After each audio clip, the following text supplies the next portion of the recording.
Welcome back to More Moss to the People. This is Asa Nilsson, and I am your host. Excuse me.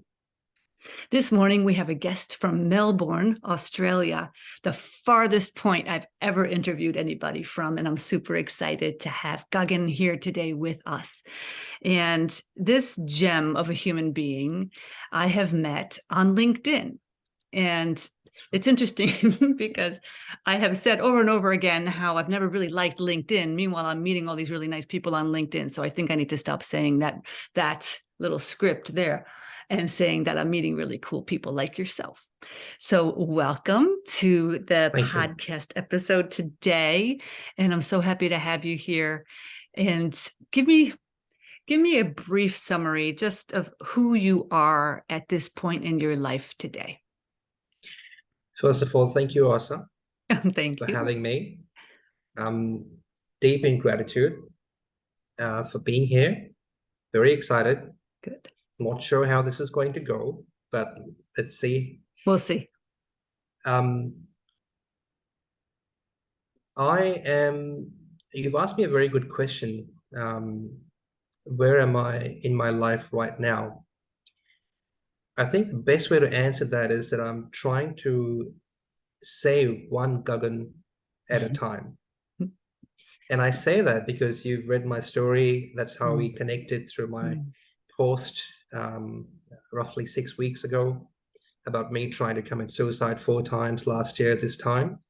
And the best way to describe is I'm actually trying to say one Gagan at a time. If I can save one more person from going into depression, into the dark place, anxiety, depression tablets, headaches, getting up at 3 a.m., crying myself to sleep. If I can save one more person from doing that, I think I'll be very happy.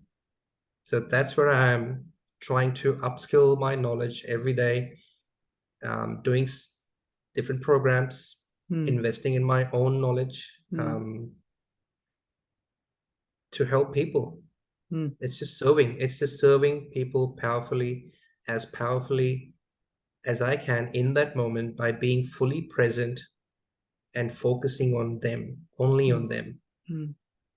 And I felt that people maybe don't know how the process works for when you have a guest on a podcast. You typically have an interview first, kind of like a chat, just get to know each other. I mean, I already knew that I obviously wanted to meet with you.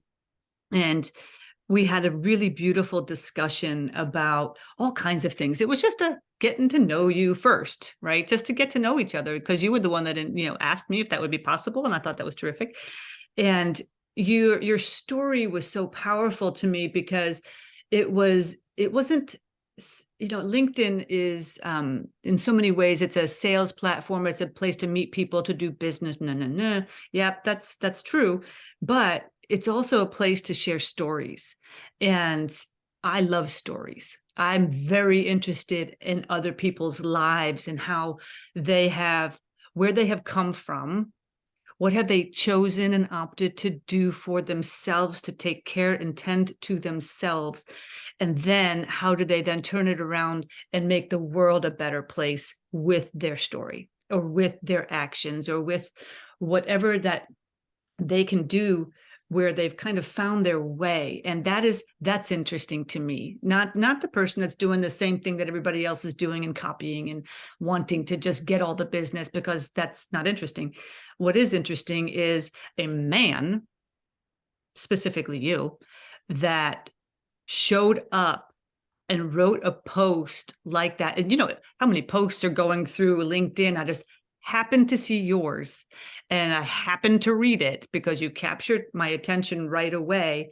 And I was reading this and I was like, oh my goodness, he just shared something so powerful and so private, so vulnerably. And I'm like, wow. And I responded to it. And I just responded completely from my heart to you. And you said, it was really hard for me to hit the send button on that. Then I knew it wasn't just a sales tactic, because you said it was hard. And because, people do things just to kind of hook people in, and I don't like it. I don't like any of that. And that's when I like, yeah, I like this guy. I like this guy. And so you've had a dark night of the soul, my friend. You have gone through it. We are going through it. We are still doing the work. And when we were having our conversation, we started talking about shadows and doing shadow work and looking at our dark sides, which a lot of people that I know aren't real comfortable with doing that, because they like the facade, the mask, like everything's perfect. My life is, I have everything. I'm so glad it couldn't be better. However, I keep doing kind of like this that nobody knows about. So where in your life if you can kind of walk us through your journey to how you got to where you are today by looking at your shadows? It's a very interesting question. By looking at my shadows. So going back to when I came to Australia, also, I came as an international student, started doing dishes in an Indian restaurant for $5 an hour. And before that, my entire life in India, 22, 23 years. Now, this is going directly to my childhood stories because we're talking about shadows, right? So Yeah. my shadow's message to me was, I am not enough. Because we never had enough, because I was from a middle-class family, so we had enough to survive, but not enough to overspend on luxuries. Sure. And I used to see my cousins getting expensive toys, going to fancy restaurants, and it's not like we didn't go, but not a lot of the time. Right. So the message got in that we don't have enough. I went to school, we were talking about belonging in our earlier conversation, belonging. I tried to belong to 5 different groups for 5 years in school, but I didn't fit in anywhere because there was an intelligent club, there was a musical club, there was a sports club, groups, not club, groups.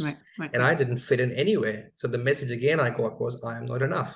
So I grew up with, I'm not enough. So when I came to Australia, my shadow became the opposite, and it directed me to my overcompensating self, which became, I'm now going to show the world how I am enough.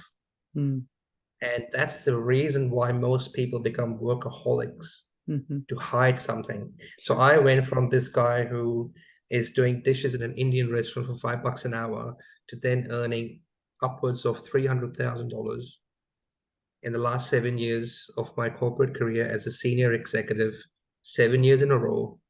And the reason for that is, which I did not understand at the time, but I do now. And that was my overcompensating self. So my core destructive belief was, I'm not enough. Therefore, I will become a workaholic to be enough and prove to myself that I'm capable of being enough. And prove to the world. Look at Absolutely. me. You didn't Absolutely. include me before, but now I'm included. Yes. And then, or if I remember correctly, in June 2018, there's a time in our lives when if you're not following a passion or if you're not enjoying what we do, it's referred to as midlife crisis. So it's around 40, 45. And it happened to me around June 18 and July 2018, I turned 40. I felt a certain hollowness in my heart, but I didn't understand it at the time. And I started picking up fights with people. It's your fault. Pointing fingers. You are to blame. Absolutely. Not me. You. No. I did the same thing. I know. Yeah. And then in 2.5 years, I changed 3 jobs. I've had 3 roles in 18 years, Asa. 3 roles, very stable jobs, ultra successful, mega successful. I was the golden boy, every single job. And then all of a sudden, after this hollowness that I'm missing something here, I changed 3 roles very quickly. Last year, I thought I'm about to commit suicide because I was laid off. That was the reason I thought was the reason for me committing suicide. Whereas it wasn't that. It was a build-up of me not listening to my core need. Right. To my core values. And I went into a dark place, very dark place for 4 months.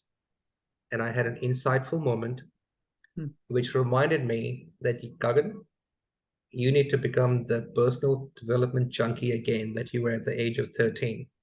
Hmm. You were at 13? Huh, Yeah. okay. Other kids were smashing windows, playing Yeah. cricket on the streets of New Delhi, India. And I was inside reading Brian Tracy, Zig Ziglar, Andrew Carnegie, Dale Carnegie, Jim Rohn, Hmm. right? Right. I was doing that, but I'd forgotten that because when I came to Australia, I got so busy Working, working, working. with earning money, house duties. Like I've never touched a utensil in my entire life up Hmm. until 23. But when I came to Australia, you got to do your own dishes. Sure. You got to do your own clothes. You got to You were a take turns student. in the house. Yeah, Mm-hmm. yeah. So everything changed for me, and I forgot, and I just became this guy who's the overcompensating self. Work, work, work, earn, Mm-hmm. earn, earn, Right. and so on. So, I I see myself in you because I've done the same thing as far as not the earning, because that hasn't been my drive. Mine was more of belonging and wanting to learn, not necessarily earn, but learn and see new things and try new ways. But the stories of the childhood of not being enough, of not being included, and then wanting to be a part of a group, or maybe being bullied and just feeling outside, that outsideness. And how do we do it? All expenses paid. We will do what we have to do to belong, until we realize that we are just leaving ourselves behind. And so pointing the fingers at these other people, everything they're doing, I did the same exact thing. With mine has been primarily with relationships with boyfriends, Right. males, whatever. Not necessarily with bosses or anything like that, or coworkers, but with males. And I was a big finger pointer. Big finger pointer. Didn't want to look at myself, not at all, because of course it wasn't Yeah. anything that I was doing wrong. Obviously it wasn't me, until I had the dark night of the dark year where I moved to Sweden and I went into silence. I had to go into silence because I didn't have anything to do. I couldn't work and I had nobody around me, and I had to go within and start really looking at myself. And I had a reckoning. Me and God had a reckoning, whether you believe in God or not. That's what I had. And I had to come clean. I had to come clean with myself and my own actions. And that was a journey. That was definitely some serious shadow work happening right there, because I had shoved that down so far that I couldn't even see my own doing in it. And Mm. until I got little tiny bits, a little bit here and there, that just kind of revealed itself for me. So for your sake, now that you have, 18 months ago, wait, is that what you said? When you started really pulling yourself out? It was What was April it? or May of last year. Last year. Okay. Mm-hmm. Mm. And then you started showing up differently.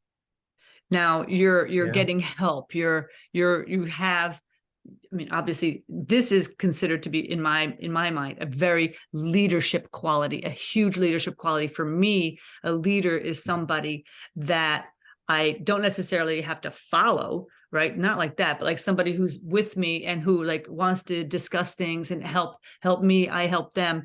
And you're such an excellent listener, and you're an excellent question asker. I've noticed that. And you're so present. So that, in your work today, which I don't really want to talk about work that much because this is more of who you are as a person, do you feel now that you can help as many people as you want in the platform that you have now chosen, because you are finding your peace and enabled to be sharing that peace with the world now, to share with the world really the true you, which have always been a beautiful, kind, gentle soul. It's just now you see it, and now you're able to present it outwards. Where do you see yourself now with getting the help from all these other people and the difference that you want to make in the world? the help I'm getting or the Yeah, help like I so want to you're give? getting help and then you're also giving the help, right? Because that's leaders are getting help all the time, right? You're getting mentored, you're getting coached, you're getting therapy, Yeah. you're getting, I mean, all the things, right? All the support. We got a crew, your crew, you got your crew. And then coming out to the world, how do you foresee really your life and your business and just like your life as a whole kind of like raising by doing this work of seeing yourself, the untruths that you want to change about yourself, the stories. You know, for example, show that box that you have right there next to your computer that I thought was so fascinating. I will. And it's called the Inactive Box. Yeah. And to tie it up with the shadow, what I do is my shadow, which is my ego, comes and will say, you can't do this. And this is how honest I'm prepared to be, Oasa. This is my third podcast. And before I was about to join the podcast, I thought, I don't feel like it. Me I'm not neither. going to No, do I'm it. kidding. It's 6 p.m. It's 6:30 p.m. now. It's 6 Yeah. p.m. I've had a full day of coaching. I'm Yeah. tired. Tired. And I don't know how I'm going to sound like. I don't know if I'm going to be authentic. Am I going to be marketing myself? Am I going to get clients? Am I going to, are my legs going to shake like the first two podcasts? What's going to No. happen? Yeah. Cancel it. Literally, I've just emptied that right now. But literally 35 minutes ago, 40 minutes ago, this is what I do. I write down whatever my shadow tells me. So my shadow said to me, cancel podcast. And what I do is I write it down and I put it in, goes in, and it goes there in the trash box. So that's the inactive box because I do not want to activate Yeah. that thought. And Yeah. this is what the monks literally do. And the Buddhist monks are arguably the most peaceful human species on the planet because they figured out you cannot fight with thoughts. As a human being, we will have 60 to 80,000 thoughts a day. By very nature of the society we live in, 80 to 85%, maybe even 90, are going to be negative thoughts. Yep. So this is what they Repetitive do. They thoughts. repetitive, negative, and they've figured out, so they know the flow is here. For an average human being who's trying to get evolved, the thoughts just keep revolving, blocking their creativity. Yep. And they figured out they need to find a way for the thought to come and flow freely out. And this is so simple. And this is the stuff I'm learning. This is all they do, literally, Oasa. And they close their eyes and the thought comes, thank you very much. I don't need you. Next thought. Thank you very much. I don't need you. Next thought. Negative. Thank you very much. I don't need you. And what I've done is I've found actually, this is not my original way. The credit goes to my coach. And she taught me this technique. It's my way of being a Buddhist monk for my own management of my negative thoughts. Write it down, chuck it in the bin, move on. And the very act of symbolizing it, and thank you for the word that you gave me before, the very act that I've just symbolized it, in my mind, it's proof because I'm a very analytical person. My brain demands proof. Right. And what I've just done is I've proved that that thought is in the trash can visually, kinesthetically. See, feel, touch, done. Yep. Move on. See, I think that's a very powerful thing because I'm a very visual person. So I learn very well that way to have the actual physicality of moving something like that. Like, no, I'm not going to give this the power that it needs. And I'm going to ask you, are your legs shaking? Shaking. Are your legs shaking on this podcast, your third podcast? You said that your legs were shaking on the first two. Oh, yeah, definitely. No, but see, that was my brain. That was, sorry, my ego, my shadow saying, that's your history. So don't go ahead. Right. Don't show up. Don't show yourself. Yeah. Yeah, don't be yourself. Make up some stuff. Just say you've got COVID. Who's going to know? So as a matter that of has fact, now become today, the excuse. Yeah, as a matter of fact, today my legs are not shaking, very calm.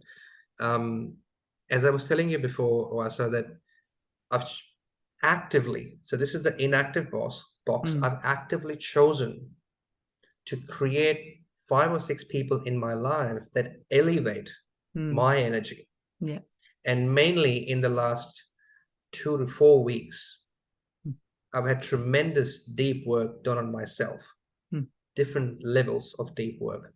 And what that done is made me very calm, very peaceful here, meaning that whatever happens externally, if I can manage myself internally, Right. then this becomes easy. So I always share this example. I'll say my example, if I want to be a good, okay, let's take your example. If you want this podcast to be a good podcast, a podcast where people get value out of it.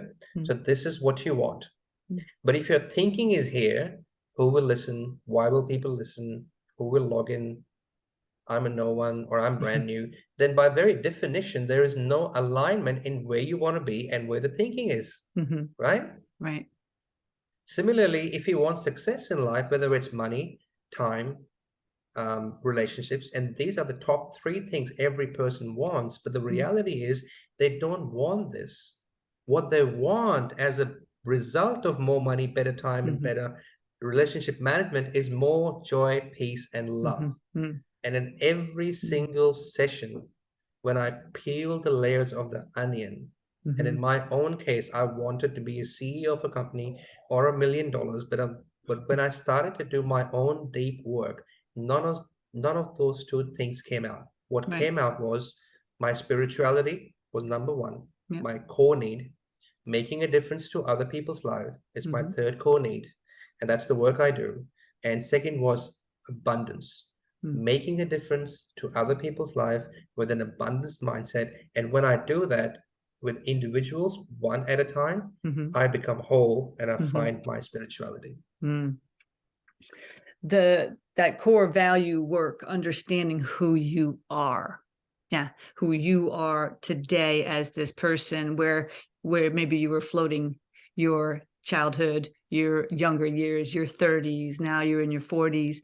And how, when I finally did that kind of work, like understanding what drives me, really, what am I, what do I stand for? Who am I to stand for? What am I to stand for in this world? When I did that value work, like what you just said with you got your triangle, and it isn't about the money, because, okay, so say, yeah, I got $1 million.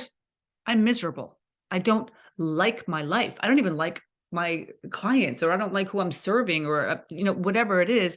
It isn't about that. So for you to do that kind of work and to identify that the top pinnacle there is your spirituality, and then you've got your purpose, and then you've got your abundance, it all feeds. It's like, it could be a circle, or it could be a vortex, it could be, I mean, whatever. It's I see that you're doing really, really important work. The more you find yourself, the more you can help others find themselves. And that's where the storytelling comes in. That's where your gift comes in, of helping to raise the world. And you're doing it. You're doing it. I know you're doing it. I feel you're doing it. I see you're doing it. And I think that this is only the beginning of all of it for you. I mean, as far as the difference that you're making in the world already, even since last year, right? I mean, like how fast how it's shifted for you, but that's also how fast you have shifted. When we open up our mind to these thoughts, get rid of the thoughts, like they don't like bounce off of me. Like it cannot permeate me. I am this. I'm so solid. I am who I am. And you're doing this, and so your accountability coach, you're helping people in the world, you're learning from the best of the best, and you're going to be sharing with the best of the best, which is, everybody deserves to have that. And I'm going to ask you one final question of your life right now, knowing what you know and the work that you have done. Do you have one tip for anyone that could be feeling what you have felt? Because it's a very serious topic, and mental health is something I'm very liking to talk about also. Do you have any tips for anybody that might be in a place, or finding themselves in a place, and that can identify where you have been, that maybe like one thing they can do for themselves to just take one step towards their answer? There's a couple of things actually. Okay, I will answer that with my own tip.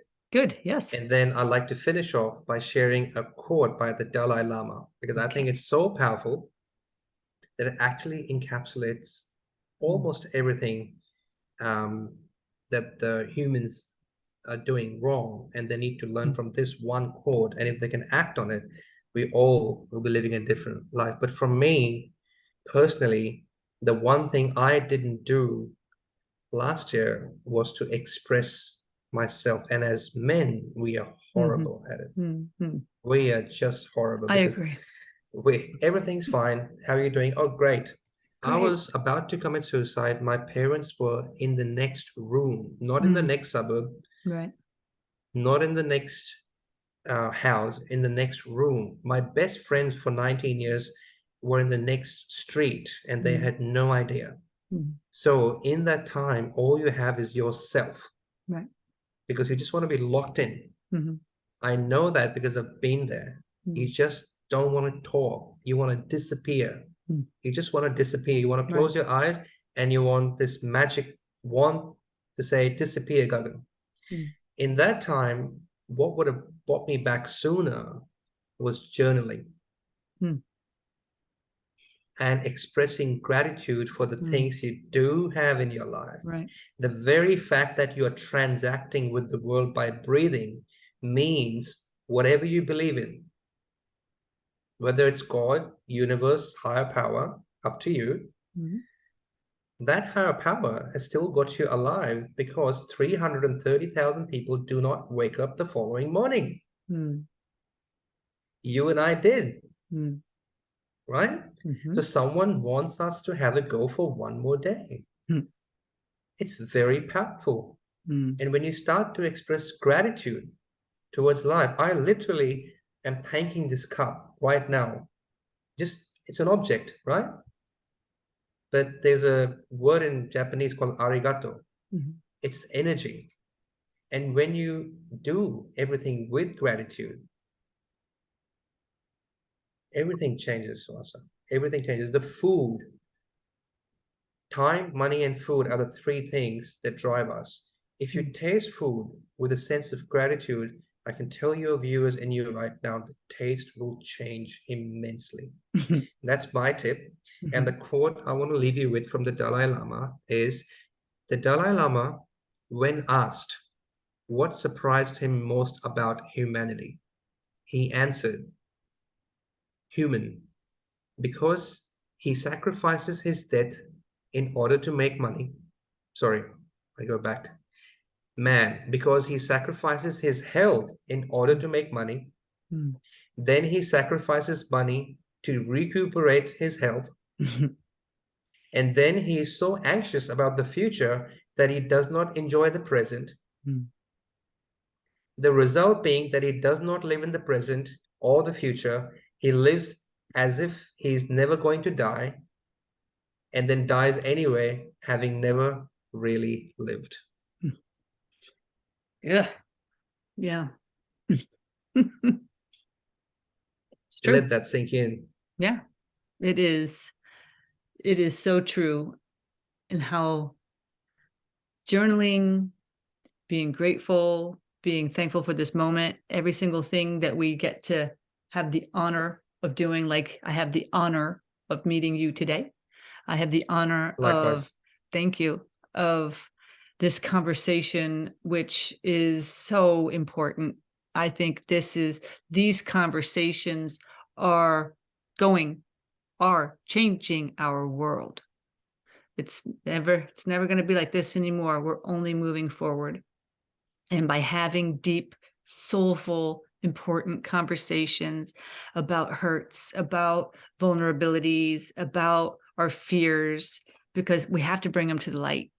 As soon as we bring them to the light, they don't have any power over us anymore. And then we include Absolutely. others. Yeah, we include other people into our fold and say, listen, this is what I've gone through. This is what I have done. This is like a tip or an idea. What about you? What do you think? And that's such powerful work. And I am thankful for you today. I appreciate your time. Thank I you. know you could be having a nice dinner with your family and you could have said you had COVID. Thankfully, you do not have COVID. No, And no, no, no. no, I'm just, I'm happy you showed up for yourself tonight to speak Thank you. openly and honestly, because your story needs to be told to more and more people. And this is where it starts. This is where it starts, getting more and more comfortable telling these stories because we need to hear them. And thank you for having me and for having a platform where people Thank you. can be themselves and talk Yeah. about it. Oh my And you are gosh. that medium that is Hmm. making it happen, Oasa. Yeah. Yeah. Yeah. Together. All right. Good Thank on you. you. And all of your Thank you. information we will post in the show notes. People can contact you, find you and find out what you do in the world and see how they can maybe link up with you on LinkedIn, since that is your preferred profile place. Yeah. Your platform. And Yeah. Thank yeah, you. so thank you so much for today. And maybe we can have you back in a couple of months and see where you're at with changing the world then. Sure. It's an Yeah. honor. Sure. Thank Thank you. you. Thank you so much. Take care.